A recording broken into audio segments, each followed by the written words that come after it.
Welcome to Beyond Speaking with Brian Lord, a podcast featuring deeper conversations with the world's top speakers.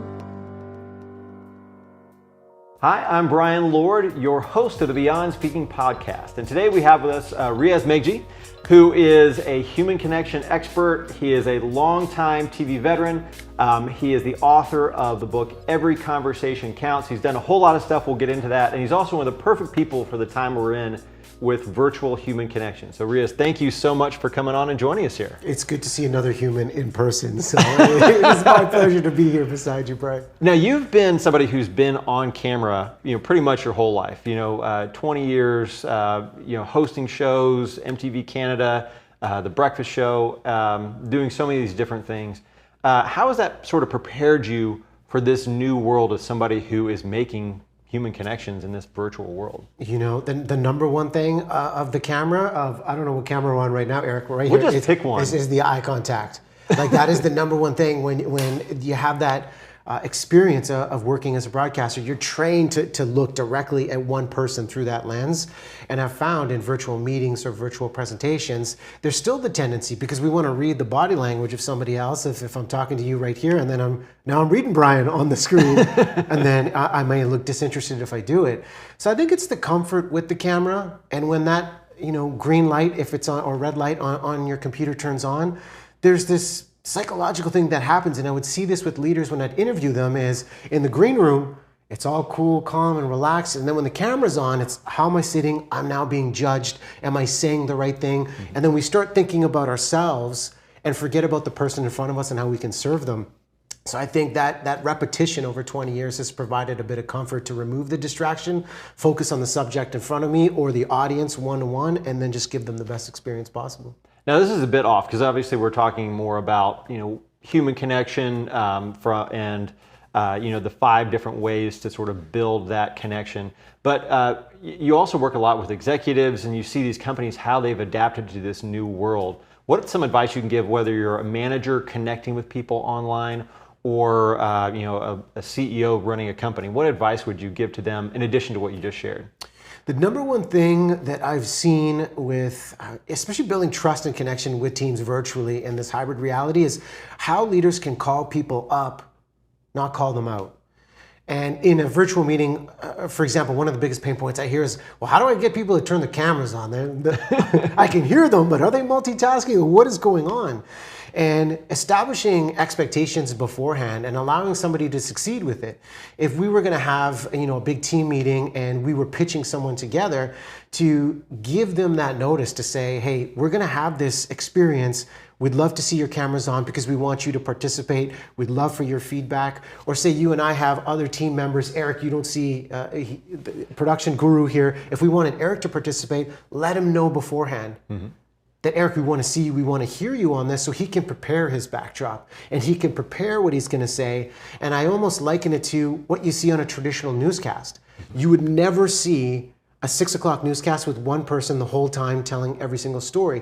You have emotional contrast with storytelling. You have visual contrast with whether photos or video you're going to throw to, but you have a bit of production saying, Eric, we're going to come to you about 10 minutes in, so just be ready and let him know beforehand so nobody's caught off guard. And then it allows everybody to succeed in this medium, because it can be unpredictable. And the other thing is roll with the punches, because no matter how much we plan this, no matter how much you hardwire your internet in or upgrade the connection you've got, anything can happen.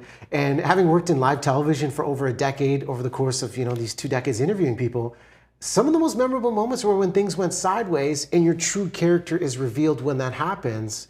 And then people appreciate the humanness, that it's not about perfection. It's just we're doing the best thing we can do, and we're going to roll with it to make the experience as good as possible for people watching. So with a lot of people, it's that first step is getting comfortable on camera. And the second one, production, different things to add in are really intimidating. What's the first thing someone should add in if they're doing a presentation for their group or for their whatever audience they may have? I believe audio. Audio is more important than video. I know this medium is so valuable to build connection and trust, so they see you, they can read your body language. But if your video started crapping out but your audio is crisp, you will still keep your audience. because they can hear your message. And some people, they are used to having no camera on. But if it's the reverse, where you've got these beautiful visuals, amazing lighting like we have in here, awesome backdrop, but they can't hear you, you've lost them. And I would say double down on making sure that audio is going to be as tight as possible and creating a space that you're going to be comfortable in. You know, some people will say, should I sit? Should I stand? I believe understand where you're most powerful, where you're most natural to deliver what you can deliver. So what are some of the best things you've learned? So you've interviewed leaders in business, in politics, in entertainment and sports, over this, 2 decades. What are some of the most important things you've learned during that time of your life? Well, one of the habits in the book, Every Conversation Counts, really talks about how we listen without distraction.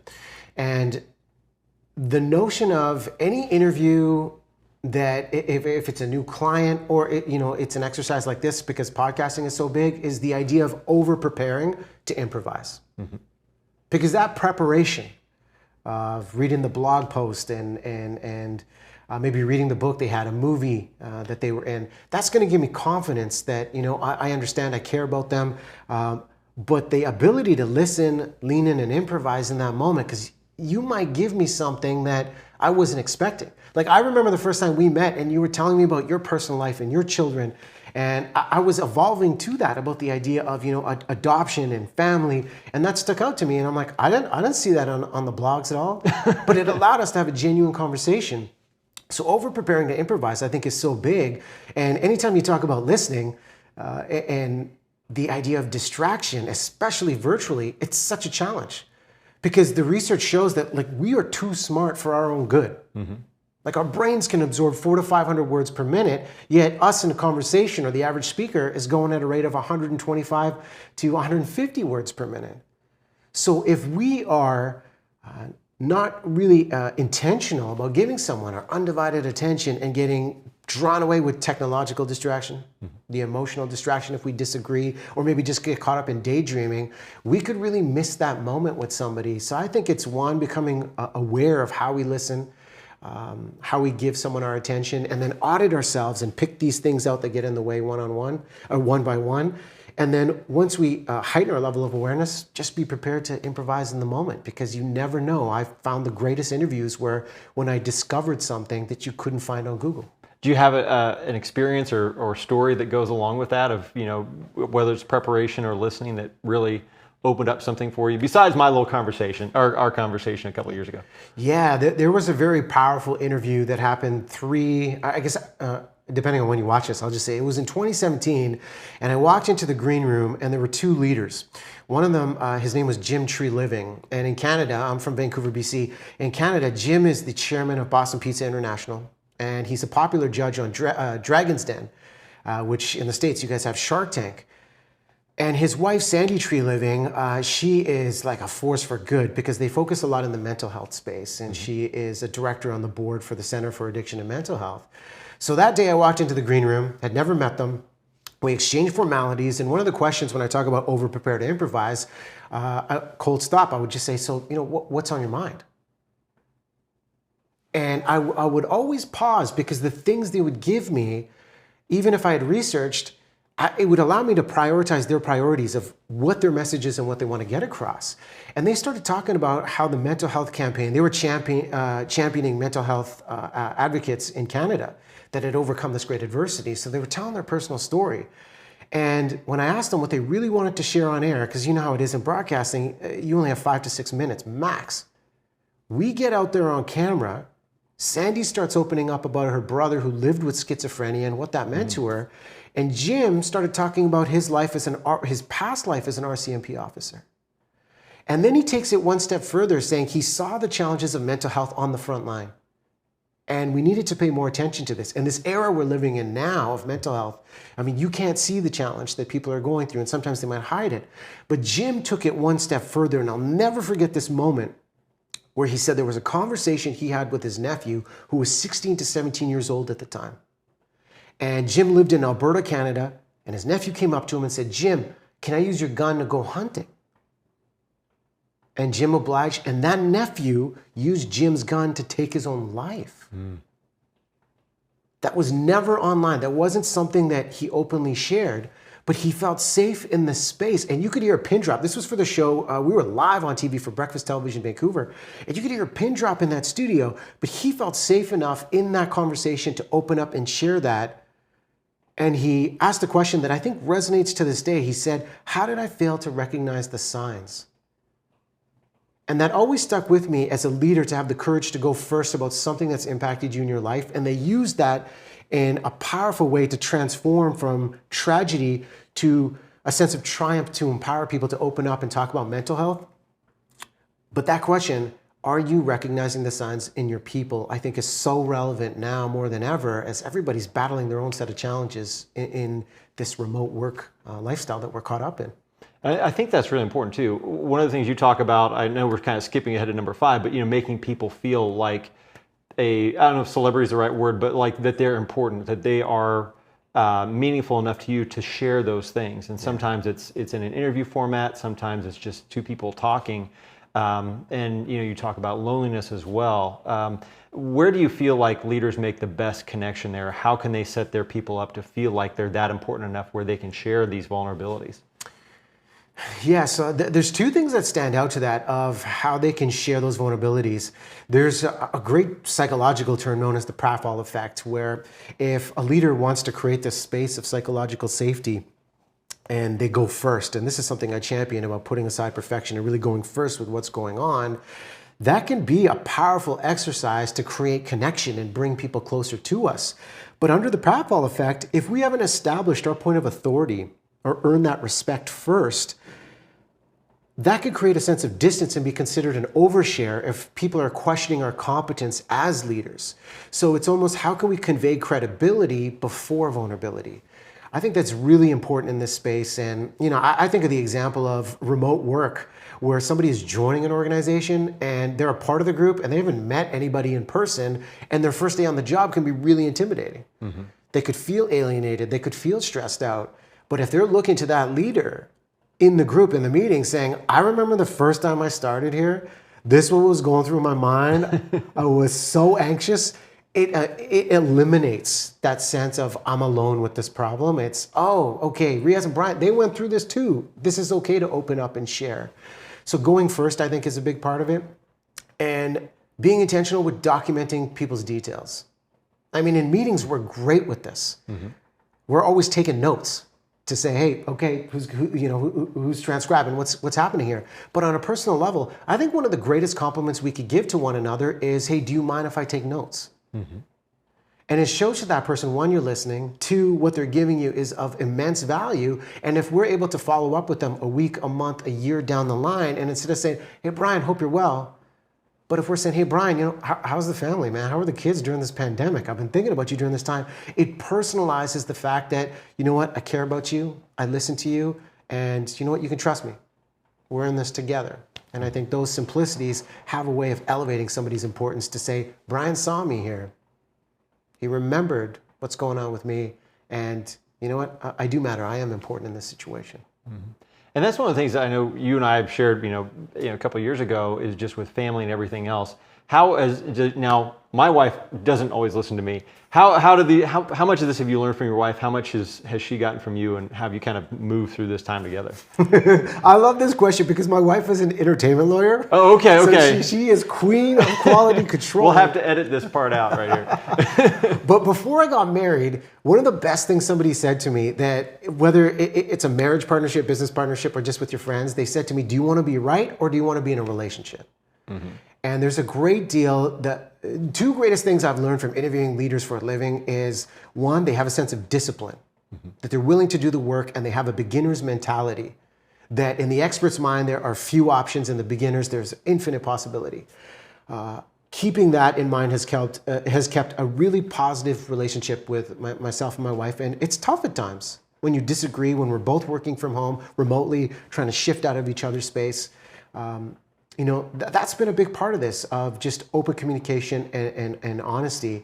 And I think the second part is the humility, that I may think it's going to work a certain way, but the beautiful thing about our relationship is that she deals with high-end clients, and egos are involved in the entertainment world, of how to disarm somebody and get them on your side. Like one of the habits we talk about in this book, are really about having and leading with assertive empathy and acknowledging somebody and discovering before you're quick to dismiss.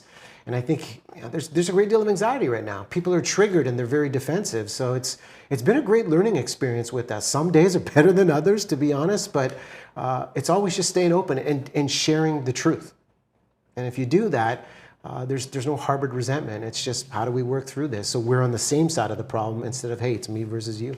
Well, I love how you that phrase of assertive empathy. I know that's one of your other keys. Can you walk through that? Because I'm almost like, oh, aggressive empathy, but assertive. What is like that's so? But what is assertive empathy, and how do you build it? It really puts the relationship first, logic second, and under the idea is how can we act and lead with a sense of discovery. Sometimes if we have to relay negative news, we get caught up in how difficult that is for us, of having to witness somebody's reaction, of how that's going to be. So assertively checking ourselves to understand that this could be difficult news for somebody. There could be resistance here.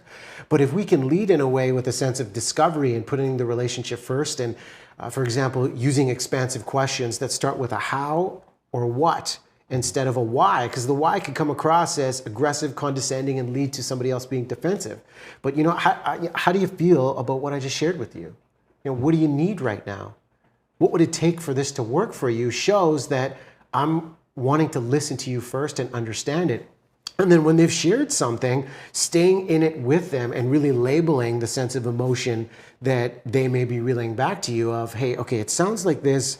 It feels like this is what it looks like. And then allowing them to say, yes, that's exactly what's going on. So they know they've been acknowledged, they've been heard. And then at that point, transitioning to the logic part of it, of focusing on what we can agree on.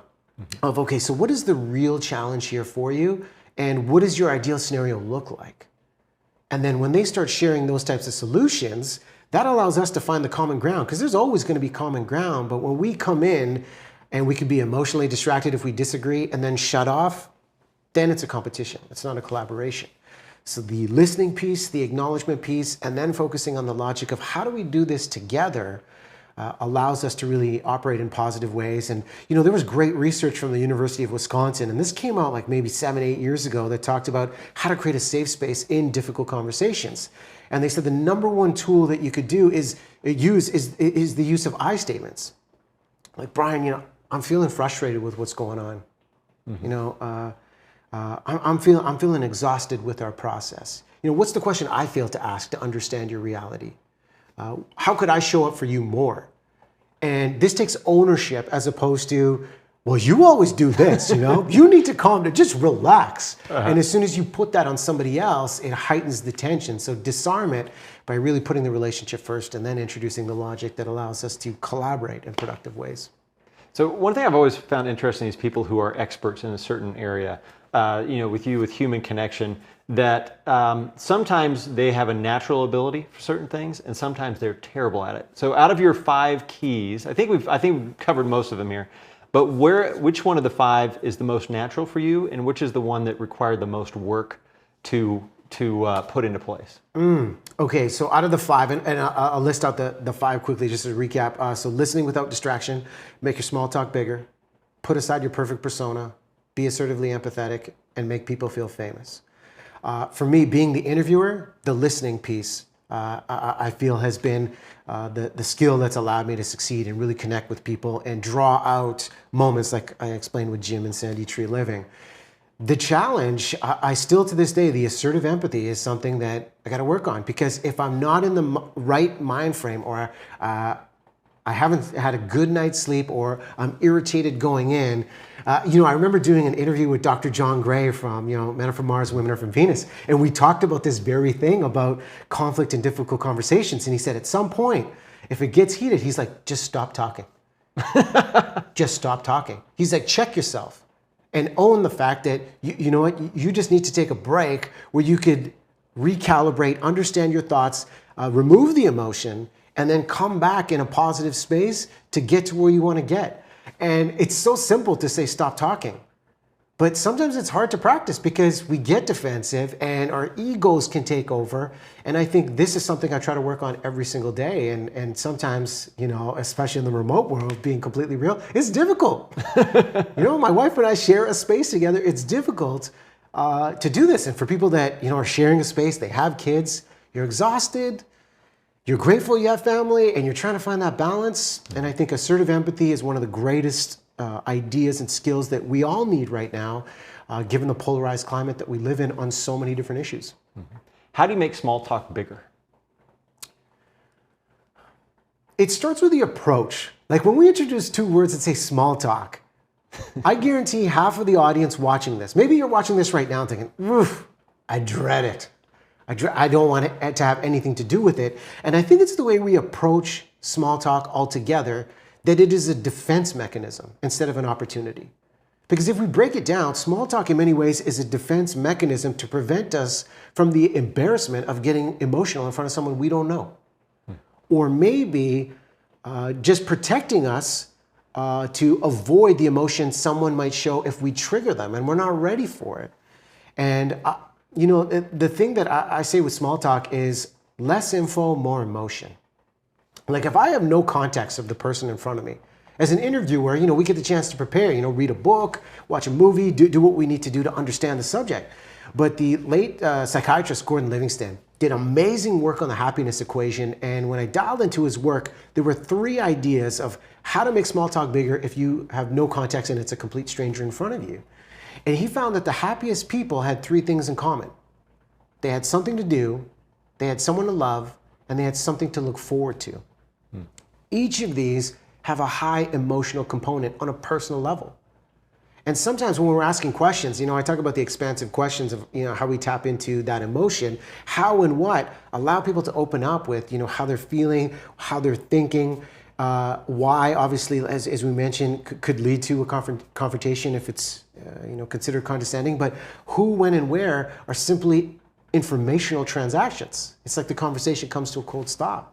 But if we're able to tap into emotion with those 3 examples from, Livingston or using the how and what, that really opens things up. And then asking for stories, not just answers, because that's where the magic happens. I think of the stories people share. I think about the story you shared with Robin Williams and booking him and in his writer saying he had to have homeless people that come in and work on the production. That stays with me because that's a powerful story about human connection. Mm-hmm. He's not just about him as a speaker or performer coming on stage. He's about the greater good that everyone can be elevated and there's something to be learned from people from all walks of life. Riaz, thank you so much for coming on and sharing your stories about human connection and what you've learned from leaders and how you're affecting leaders and managers today. So we really appreciate you coming on and sharing that. Awesome, man. Can I give you a fist bump? Oh, Is that absolutely. protocol? Yeah, no, Eric would probably come over here and give you a big hug. He's really silent producer Eric here. Virtual hugs for everybody. Virtual hugs for everybody, yeah. So thank you. So everybody, thank you for tuning in here for the Beyond Speaking podcast. Make sure to subscribe, like, comment, all those sorts of things. And you can check out more about Riaz on our site, premierspeakers.com. So on behalf of Premier Speakers and nationalspeakers.com, thanks for listening and watching. Thank you for joining us for the Beyond Speaking podcast. To learn more about today's guest, go to beyondspeak.com. Make sure to leave a review and subscribe wherever you listen.